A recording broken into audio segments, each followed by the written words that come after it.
BNNK Pidijaya melalui Subkoordinator Pencegahan dan Pemberdayaan Masyarakat Jumat 11 Februari 2022 melaksanakan sosialisasi P4GN pada lingkungan pendidikan di SD Negeri 1 Bandar 2. Pada kesempatan tersebut, petugas BNNK Pidijaya juga menghimbau kepada semua pihak untuk bersama-sama mengajak masyarakat untuk tetap menjauhi serta memerangi narkoba.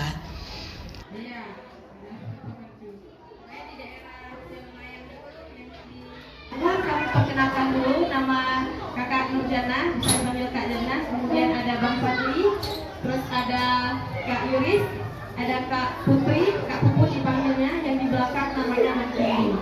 Ya. Hai semua.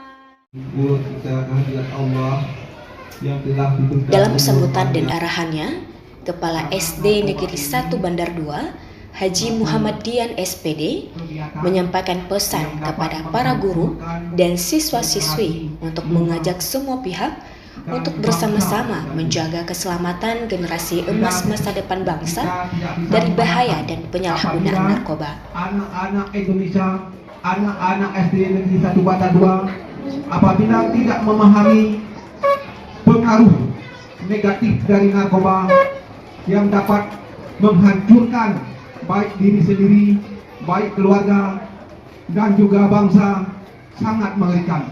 Makanya tim dari BNN datang ke sekolah untuk mensosialisasi supaya kita menjauh dari narkoba. Kegiatan tersebut dilakukan dalam rangka menggelorakan semangat anti narkoba di lingkungan pendidikan, serta mengajak guru dan siswa-siswi sekolah untuk ikut bersama-sama menyanyikan lagu Mars BNN. Mari bersama kita wujudkan cita-cita Pidijaya hebat tanpa narkoba. Pidijaya bermartabat tanpa narkoba. War on Drugs.